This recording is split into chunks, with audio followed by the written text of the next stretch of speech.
We'll start with the Shimimpa.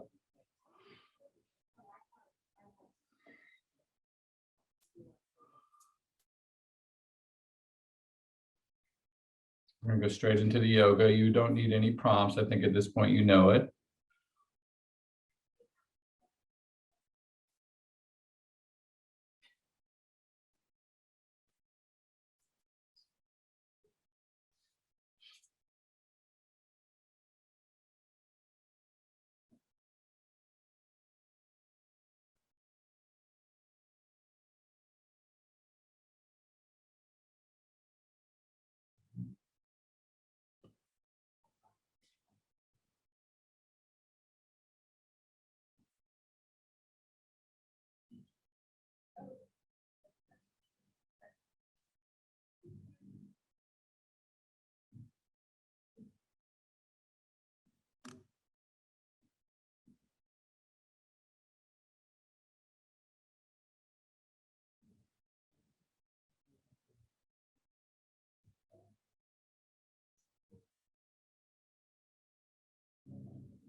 Switch legs.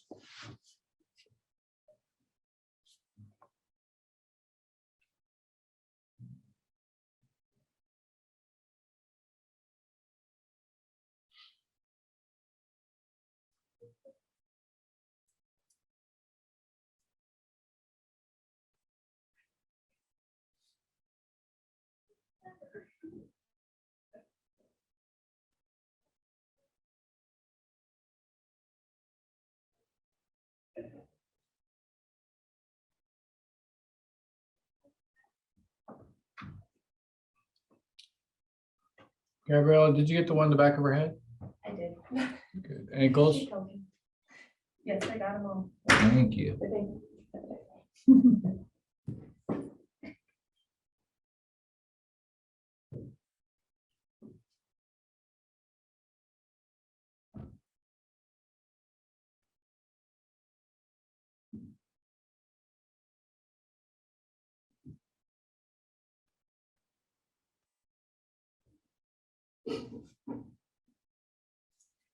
Okay, we're going to do a little qigong. We know the soft sequence. We're going to do that. And since you already know it, I don't need to prompt you. You can just follow along. We're going to do each move 5 times, okay?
Good. We're going to go ahead and set the timer.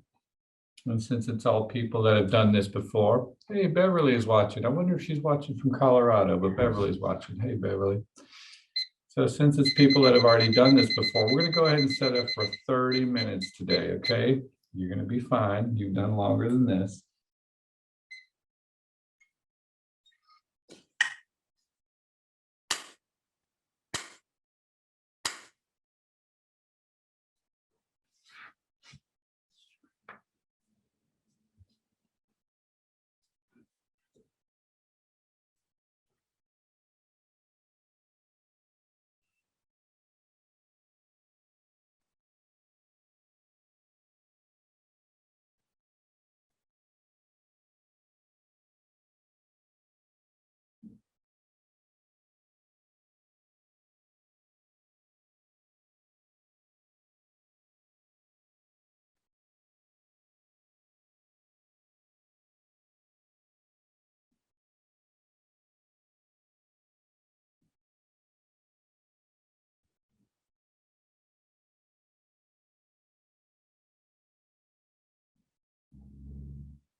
We're going to give a little half bow. You can rub your hands together, create a little friction. You take those hands and you can put them on your face, your eyes. You can run them through your hair. Rub down your ears.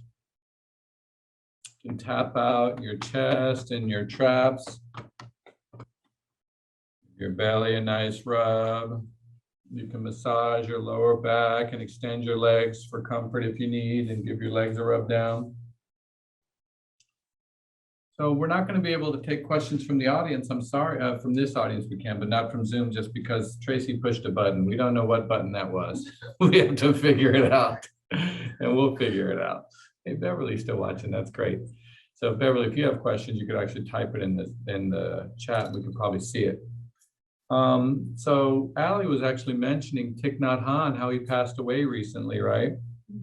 So they talk about, there's a word for when people die, like Buddhas die, they call it peri-nirvana. So Tracy, what's nirvana? Yeah, only that? I don't know. That's okay. So at least you knew to hit, right? Sometimes you're like, is that a real question or is that a Zen question? You get a little confused, you hedge your bets, you're just gonna hit anyway. So we'll give a quick explanation, but let's give a Zen answer. You know, what's nirvana? You could say the wall is white, yeah, sky is blue, birds go cheep, cheep, cheep, right? So we had a lovely longer meditation on Saturday, a couple Saturdays ago, and I think we flushed out some of these points. So for those of you who weren't there, you didn't hear them. But nirvana, we talk about enlightenment a lot. We use these words. So enlightenment, we can akin that to awakening, awakening to the reality of life. Nirvana is a snuffing out of this grasping. So even if you wake up, you're like, whoa, I get it. You could still have lingering momentum, lingering karma. You can still grasp and cling and have attachment. And then you can learn over time. You can say, oh, right, I'm not supposed to grasp. I can let that go. There's really nothing to hold on to in the first place. And then your heart just starts to continue to open in a natural fashion, and karma just kind of unravels. And then when that fire is out, called nirvana. So the Buddha likened it to a fire. If you have a fire, and you have logs in the fire, the logs catch on fire and you have fire. Well, what happens if you stop putting in logs? The fire burns out, right?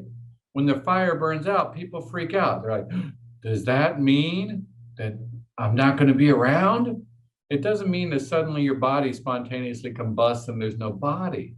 It just means the fire is out. What is this fire? This is this burning thirst that we have, this craving and attachment. It doesn't mean you don't like things or don't want things. It's this attachment starts to calm down. So that wood gets burned out. But what do we do all the time? We have a big raging fire inside of our heart, inside of our mind. And we're putting new logs in every day, oftentimes every moment. Every time we have something we're grasping, we're putting in another log, right? So we're constantly feeding this fire. So pari-nirvana, when the grasping is done, they use the word peri-nirvana for when this body actually dies, the impulse to grasp is gone, the fuel for clinging is gone, and then the body dies. Then they call it peri-nirvana, right? So Thich Nhat Hanh recently died.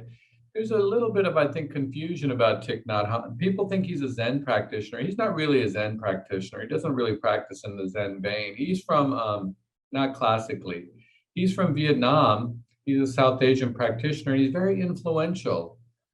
He was really good at creating bridges. And some of his, one of his more seminal books that created a lot of buzz when it came out, I think it's called Living Buddha, Living Christ, something like that. And I like the fact that he's using things that are familiar to people in Western countries like Jesus and Christianity, and he's trying to create a bridge. instead of creating this we're right, you're wrong dichotomy that we just hear so much these days. It's about we're right, you're wrong. It's become a real culture of teams. It's always my team against your team. Whether we agree with our team or not, we got to identify with our team. So he did a great job creating bridges. He was very soft spoken.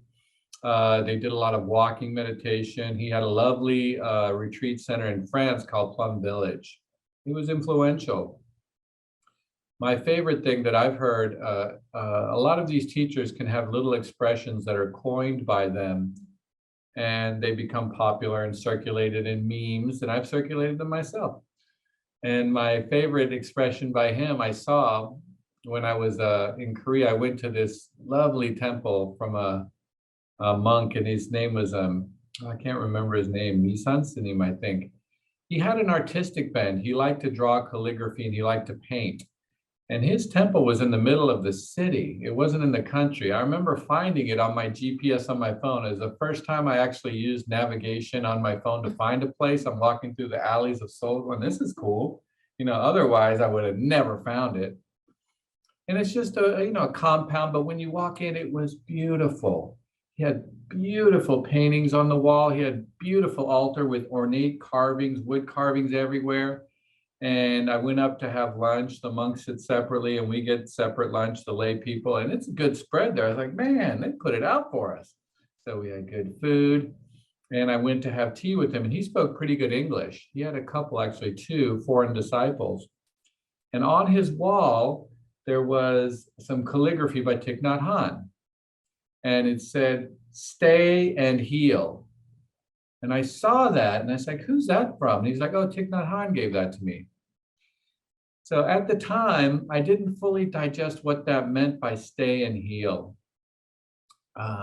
If we had to really crystallize what is this healing process, what is this process of awakening contain and how to do it, it could almost be crystallized by that expression, stay and heal. Let's explain that a little bit though. Stay doesn't mean when something arises, you try to make it linger. Stay means you just keep your attention on it and keep your attention on it. Stay there. When something arises, what we notice is we either bind to it, we want it, and we turn it into a fantasy, or it's unpleasant and we run away from it. Or oftentimes the mind is just so unstable that things come up all the time and we're unable to actually be present. So when something comes up, if it's pleasant, you just stay. If it starts to fade, instead of grasping, you just let it pass. Something unpleasant, if it comes up, instead of running away or stuffing it down, you just stay. Just be present, let it pass. Neutral things are often pretty simple. But then we see our mind's tendency to just be like vibrating, unable to just be still a little bit. This is also quite useful, for example, for Adela and those who have done plant medicine. When you're having an intense experience, things come up, and what happens is we're unable to stay, and if it becomes too intense, you can purge. It's too strong, you can get rid of it. Or as it comes and it becomes too intense, we want to run. We want to make another thought. We want to ask for help because the experience itself is too intense. It's too uncomfortable. It's amplified. So in this meditative process, which is just the process of being aware, it's no different from an amplified plant medicine experience. Believe me, if you sit for a retreat, long periods of time, you'll have a time that rivals any discomfort you ever had, whether it be physically in life, through divorce, or whether it be through a hard plant medicine experience or death, any of it. If you sit long enough, the stuff in here will eventually start to come up, okay? The body, the heart, the mind, they want to relax, they want to heal, they want to. It's baked in the cake. If you just stay with it, it will heal. But the mind is so full of agitation. So the beginning process is just getting a little bit of equanimity. And people oftentimes just want to stop there. They're like, I just want a little bit of peace in my life. Okay, I can follow the breath. That's good. I'm good. I got a little bit of peace. I can check in here if I want. They use it like an oasis. because they oftentimes get to something uncomfortable, a resistance point. But continue to stay, watch that resistance point. It's like a glass ceiling. It doesn't have any real structure to it. You can break through. When you break through that resistance point, all of a sudden you feel, whoa, more freedom. And then every level can be broken through. Because all of the supposed barriers, they're not real. They're just resistance points, right? Stay and heal. What does it feel like? So why do people get hot when you're agitated and you have this frustration and this inability to let go? It's the mind is trying so hard that it's creating internal friction and heat. You get hot, right? And then when that calms down, you feel cool and relaxed and open, spacious, right? Stay and heal, stay and heal. It can feel like giving birth. It really can. It's like, what is this? I'm staying with it and something's arising out of me. It wants to like come out. My heart wants to open. It can be uncomfortable. It's like your heart is calcified.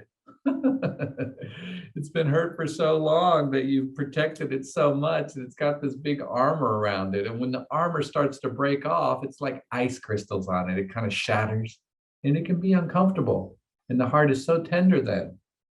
Just like the third eye, when it wants to open, you can feel this pressure. And it feels like something's actually going to go and kind of open out your head.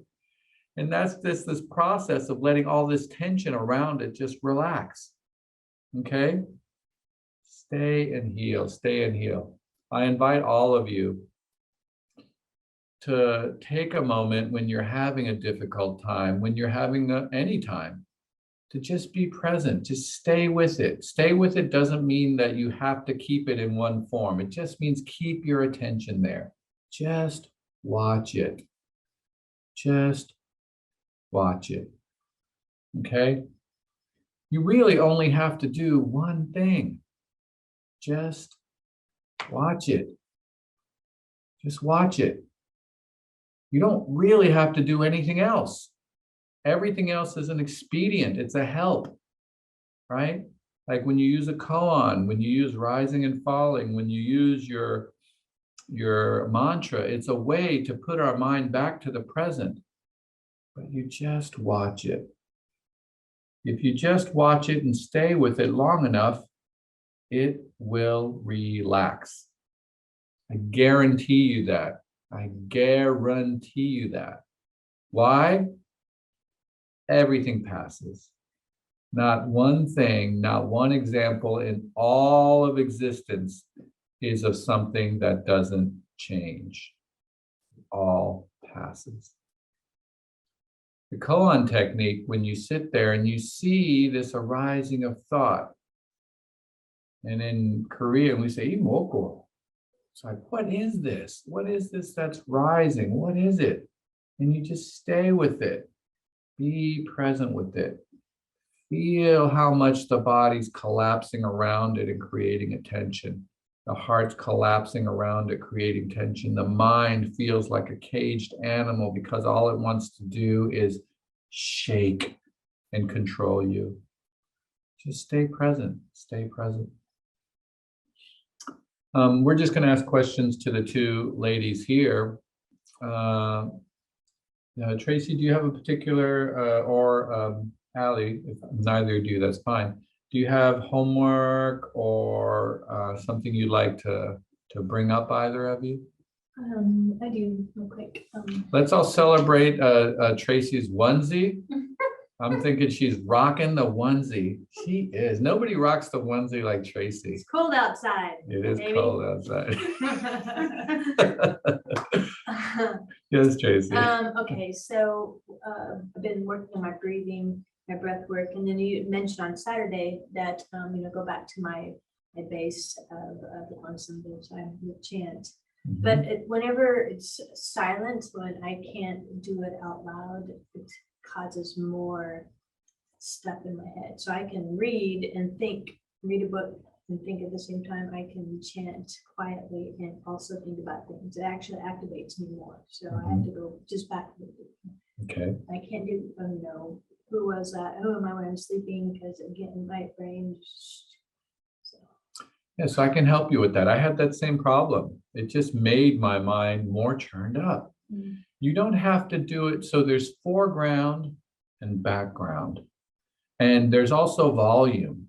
So when you're breathing, you're thinking, oh, my thoughts are pretty still now. I can stay with the breath. It's making me feel calm. But every once in a while, I'll get distracted and I'll be on a long train of thought. And it'll take me a little bit of time to remember to come back to breathing. This is what you're experiencing, Tracy? The breathing is fine. It's when I'm chanting, when I'm trying to do something. It's when I'm chanting in my mind. I understand. It's a little more active. Breathing calms back down. Yeah, so there's a couple things about that. One, as far as volume, it's how strongly you're chanting in your mind. Sometimes you're chanting very loudly in your mind and it's agitating, right? Other times you can just turn down the volume. It can be just a whisper in your mind. It can be just a whisper, okay? And then as it's just a whisper, one of the things a technique is supposed to do is it's supposed to kind of stir things up. Because no technique, you actually don't have to have any technique. There's shikantaza, just sitting with zero technique. I don't really give that to people because it's really people, I don't have enough experience to fully comment. But the people that I've met that are meditators that say they're practicing shikantaza, oftentimes they're just basically, spinning their wheels. They don't have enough technique. So when you're actually using your mind, it can feel heavy. So you know how I talked about this last Saturday when we were talking, and I gave the little example of the student that I had in Cambodia, and her father left her and she felt abandoned, and she was breathing in like abandonment and breathing out love. And eventually the abandonment, the feeling of even saying the word got so heavy. She's like, ugh, I don't like the way it feels. It got so heavy. And she just let go of it naturally on her own. She's like, I don't need it anymore. So any word that you have in your mind can feel heavy. Any word, even saying love, you're like, is this a necessary step? Well, actually, it's not. That's why they say open mouth, already a mistake. Every word we utter is a split from the truth. The truth is this unified existence. And when we utter words and have thoughts, what happens is we're starting to say it's like this, not like that. And our mind becomes engaged. But you can be attached to quiet. You can be attached to emptiness. And when people get really quiet, they start to find that life is agitating. Like, I don't like to be in busy places. I don't like it when there's too much going on. It is a stage in meditation when people start to go inward that they want to kind of check out a little bit. They're like, ugh, too much. Okay. But these words and life in general, it's always pushing you to open up more. So can we be open to be porous? Porous means let things pass through you. Don't be like a gourd which collects rainwater. Just let it pass through you. Let it pass through you. So for you, just do your breathing. It's perfectly fine. You don't have to do Kwanzaa Bosai consistently. You don't have to do it all the time. But what happens is you're eventually you have thoughts come and go, right? Yeah. So when thoughts come and go, oh, thoughts came. Right? Then at that time you can say Kwanzaa Bosai because it's a reminder to come back. It's just like a reminder to come back. Okay? And sometimes when your meditation is strong, what you'll notice as you're sitting there and you're breathing is that Kwanzaa Bosai, you can do it a little bit more effortlessly. It doesn't feel like you're holding it. Right now, it feels like you're holding it. It takes effort. But sometimes you'll do it and it'll just kind of happen. And you'll say, okay. That's when you can really bring Kwanzaa Bosai or any technique, you can bring it to the foreground. So you have background, something's going on, you can use it in the background. You have volume, I'm really scared. I'm gonna turn it up. Feeling good. I don't need it much. Pretty quiet. Gonna turn it way down, just a whisper. But then sometimes when you're settled, it'll happen. You'll notice it and you'll come back one day and be like, Gene, I experienced that. You'll just be sitting and things will get still and you'll start doing it and it won't feel like it's an a distraction. It'll just be like a tool and it'll give you a focus point. You'll say, whoa. So for example, the 4 count, Guan San Bo Sai, Guan San Bo Sai. When your mind is more settled, it slows down. 2 count, Guan San Bo Sai, more settled. Guan San Bo Sai, even more settled. Guan on the exhale. San Bo Sai. And it helps cultivate what's called one-pointedness of mind.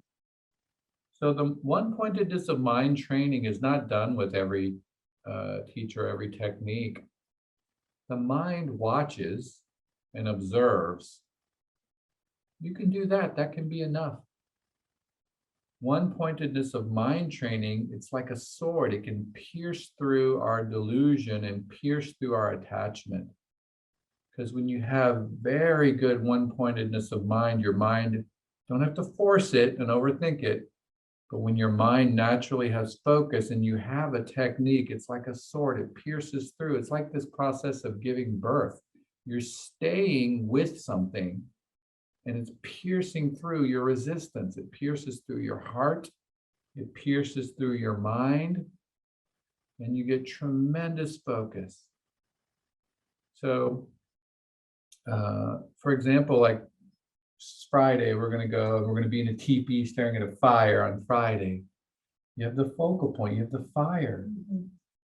And you listen to the fire, it teaches you. I don't know, I've never done it, so I'm a little bit speaking out of my ass. But you have distraction, you have things chanting, you have agitation in your body, you have fatigue, you have all of these things going on. You have nausea, but you have the fire for a focal point. And you put your awareness there. And all this resistance that gets churned up, you just let it drop and you just be there with it. Okay? So just volume and just occasional. You don't need it, you don't need it. That's okay. One thing to caution is the Zen master, famous Zen master once said, you know, the view, well, what's the tallest mountain in America? Mount McKinley? Mount McKinley in Alaska. We'll use Mount McKinley. The view from Mount McKinley is spacious and beautiful, but be careful on your way down. Though you're in a peaceful place where you're not agitated, right? You're like, wow, I'm all right. I can just be with my breath.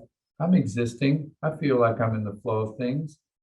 Then on the way down, life comes in, the phone rings for you, a patient comes up, I come up and give you another task.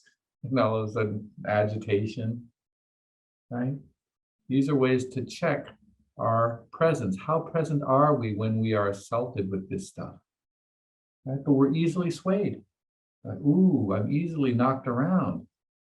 This is a sign that my presence is not as strong as I thought I was, right? So when you're in a beautiful place and everything's okay, it's great, you can enjoy it. The technique is still there.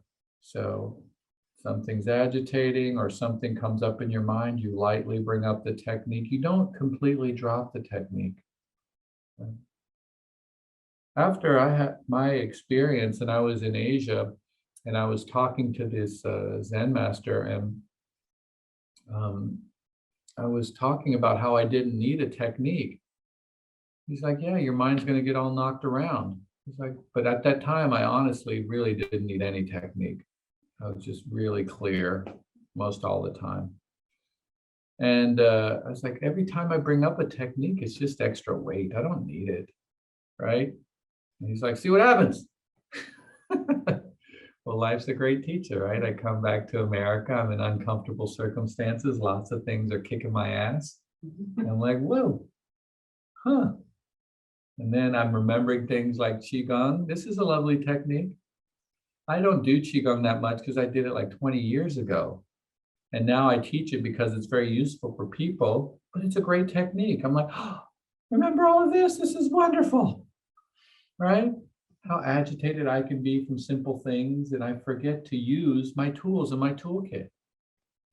You know, the view from the Mount McKinley is beautiful, but we don't always live on the top of the mountain.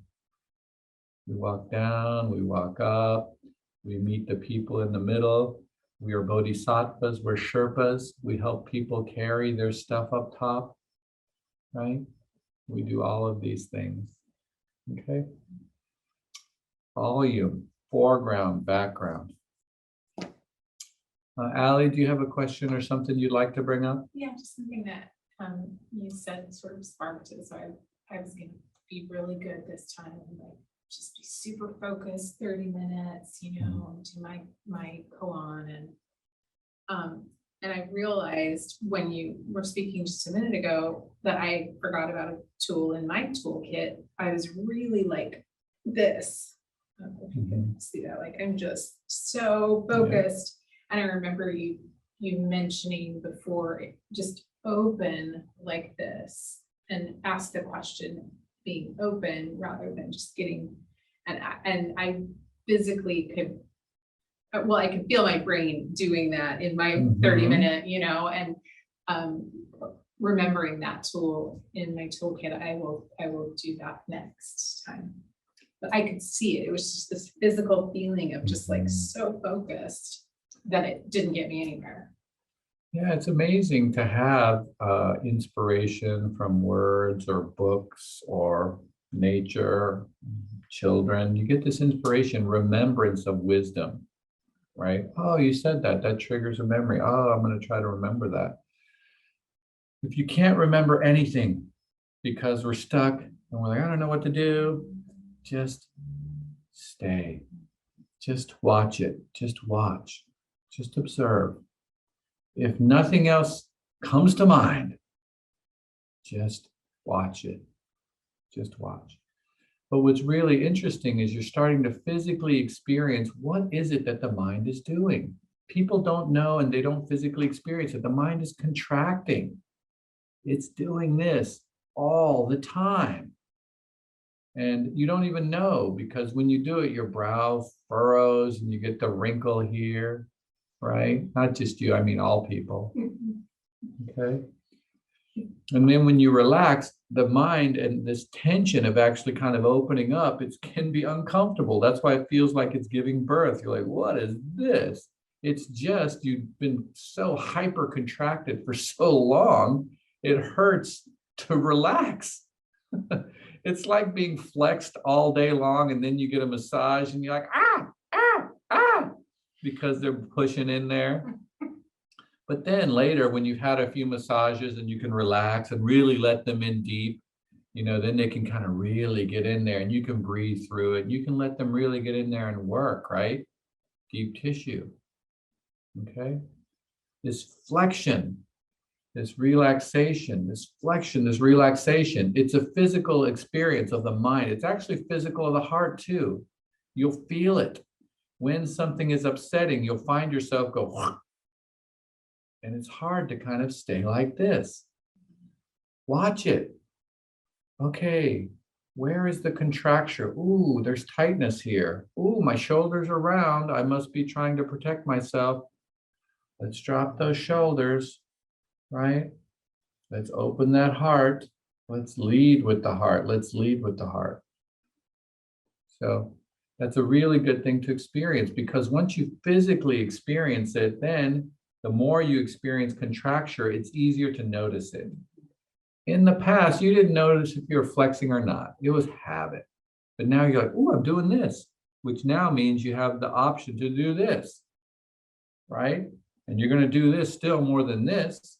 But eventually, this process, you're going to be like, let's just stop it. Let's just stay open. let's just let it rock through me, all the tension of it. Let's just let it go. Right? That's why one of the signs when people are starting to really sit and get a lot of focus is this vibrational quality. People can actually shake. It's because the body wants to relax so much. You have good focus, but it doesn't know how, and it can create this like jitteriness, right? As the energetic tension is trying to relax. So Eckhart Tolle uses different language. He talks about, I think, the energy body and the emotional body. He'll use these kind of language to talk about kind of like the layers. So we have the physical tension, right? We have the emotional tension, but there's also the energetic tension that needs to relax and be cleared. And it radiates out of us all the time. And the more clear you are, you just kind of see people's tensions. When you look at somebody, Allie, most of the time what people experience is they see the person and they experience all their tension in relationship to that person also. Do you experience that, Allie? Oh, yeah. Yeah, that's what we feel. But what if you see a person and your tension, you're able to let it go a little bit? You're able to do that, then what you're going to just see is all of the tension of that person much more clearly, right? Now you can see their tension that much more clearly because you're not focused on yours. Then when you see their tension, what do you get? Natural compassion. When you dislike somebody, when someone comes up to you and they bother you and you look at them and you can let this tension go, look at how much tension they're holding on to. You're like, oh my God, you are suffering, child. And then your heart naturally wants to be like, wow, you are very wound up. But then the wisdom becomes like, how can I interject appropriately? Proper response, right? Host, guest, clear seeing, see the situation, act appropriately, right? If you just say, wow, you are really bound up, that probably doesn't win you any awards. No friends on that. They're not going to want to be your buddy. I remember being in a bar once and I was talking to this girl and she said something. I just couldn't help myself. I was too clear and too drunk to be filtered. And I was just like, you're just a huge gaping wound right now. And she's like, oh, and she was just crushed. And she was so full of need. It's just, everything is like, love me, I'm hurting. It was just pouring out of her so much. It's just like, oh my God. I just had to like be obvious and tell her. Didn't win me any awards either.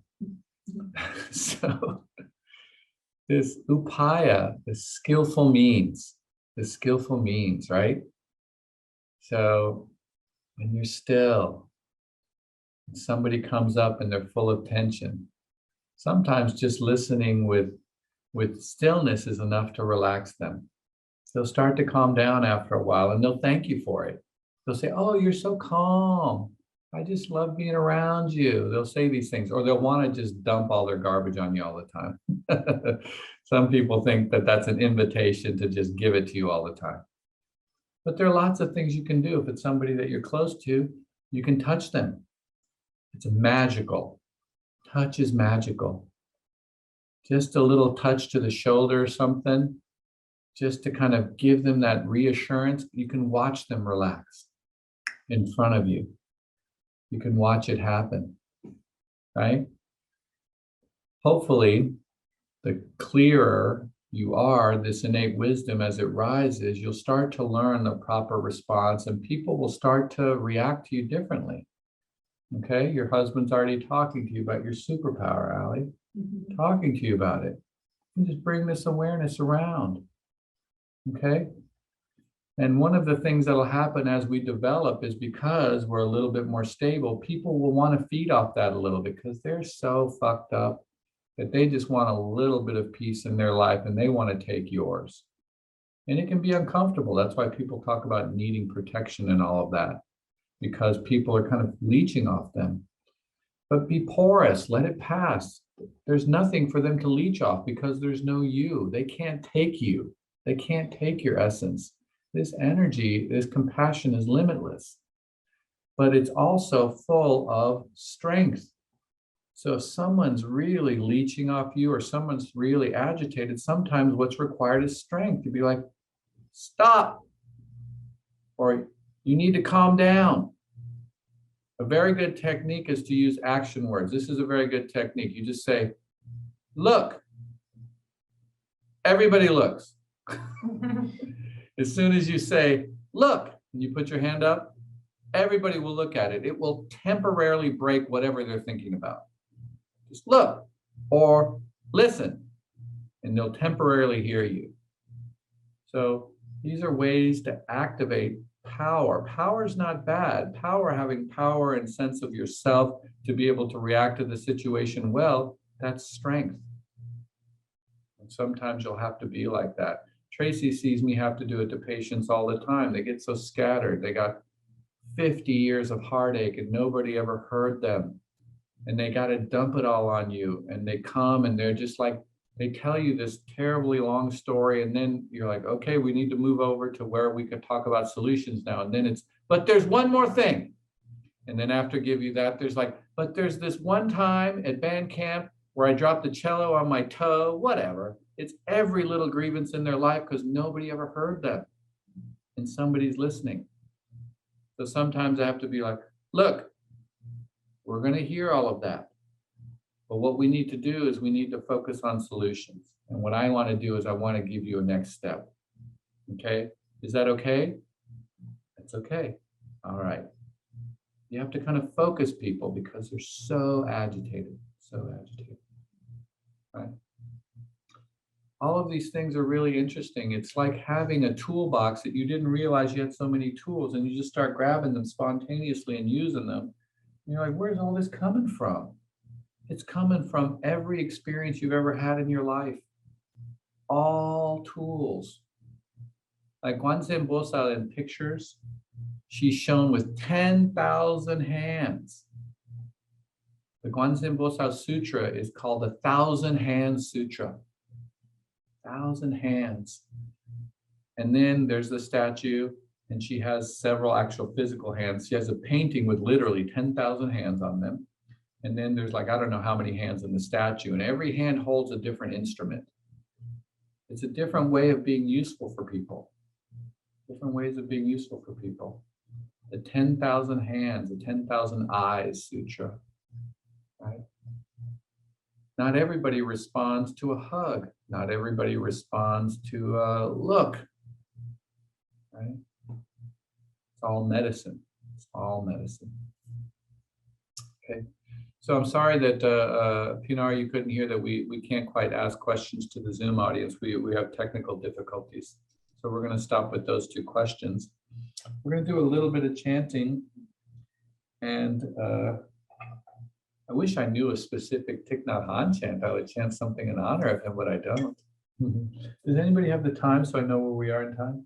I don't. It's okay. We'll guesstimate. It's okay. It's not that big a deal. So we're just going to do a couple of rounds at Guanzhen Bosai. So, ooh, want to try a different one? Let's do Jijang Bosai. Ooh, good one. So Jijang Bosai is, it's Jijang Bosai. Quite easy to pronounce. Jijang Bosal. Jijang Bosai. So when you go to temples in Korea and all over East Asia, Jijang Bosal is depicted with like green hair in Korea. He's bald, has monk's robes, and he has a staff with 6 rings on it. Each ring represents a different realm. So 6 traditional realms in Buddhism. We've talked about it before. Recap. You have where we are now, the human realm. The human realm has the most latitude to go up and down. We have freedom of up and down. We can have choice. Below us is the animal realm. Animals, everybody thinks that they're so peaceful. They are not. Animals are craving and they are fearful all the time, always on high alert, right? They're instinctual beings just acting with instinct. They don't have a lot of freedom to not act on instinct. narrow range. You go below that, you have the hungry ghosts. Hungry ghosts are full of craving and desire, depicted with big bellies and long necks, always trying to get more food and water, but their mouths are so small, their necks are so thin, their bellies are so distended with hunger. They can never get enough. There's never enough booze.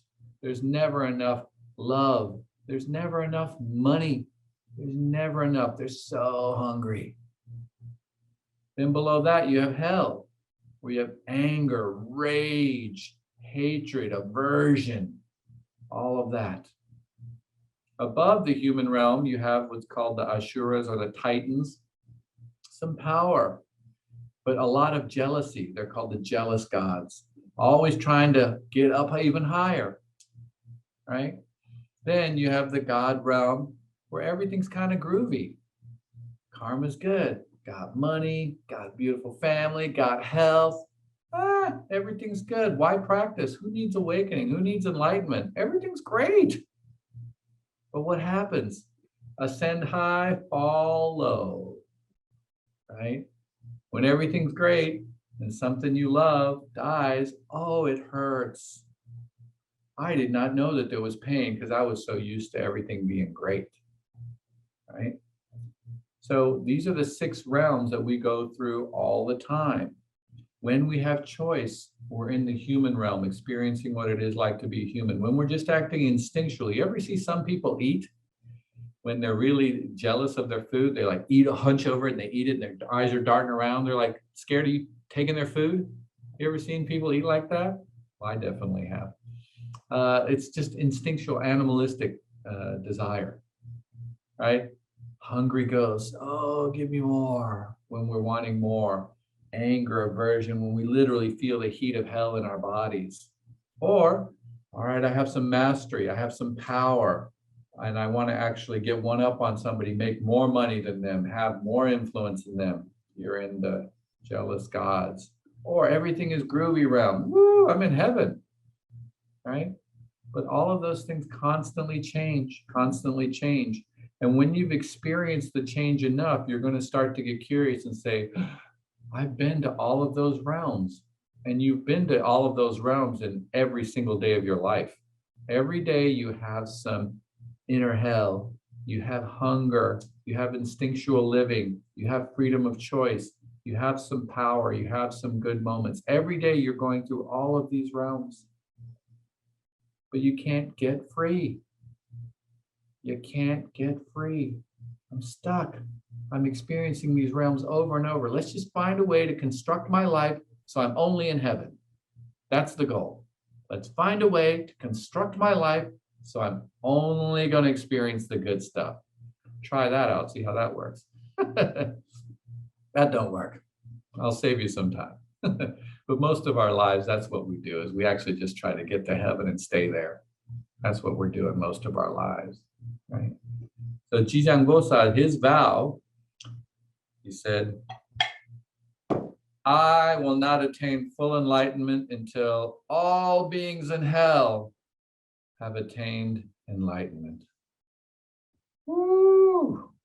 That's a tough vow. I got a lot of respect for him. Gonna go to hell himself and be there with them until everybody awakens. He's gonna hold off his final awakening.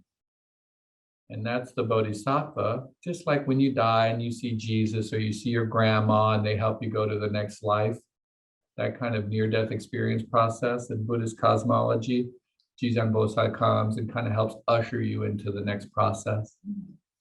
Right? So we'll do a little Jijang Bosai in honor of Thich Nhat Hanh.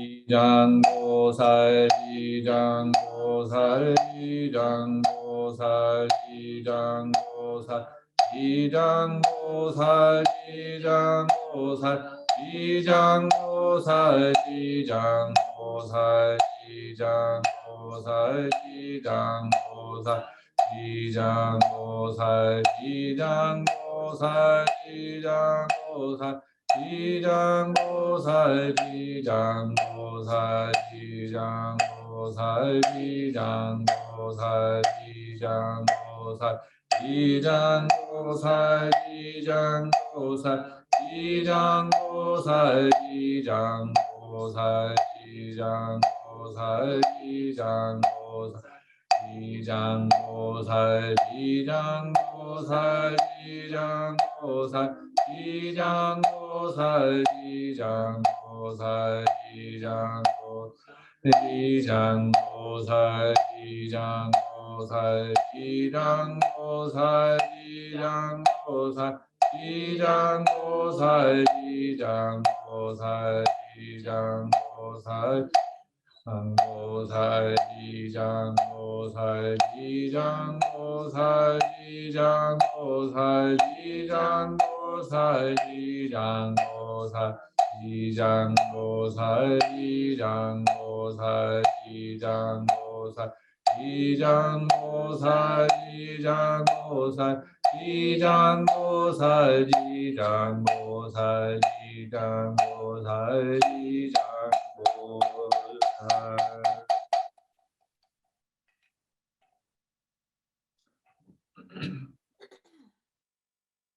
Ooh, it worked. Okay, good. So you just repeat after me. May all beings heal. May all beings heal. May all beings awaken. May all beings awaken. May all beings abide in awakening. May all beings abide in awakening. Okay, Shimin Pub.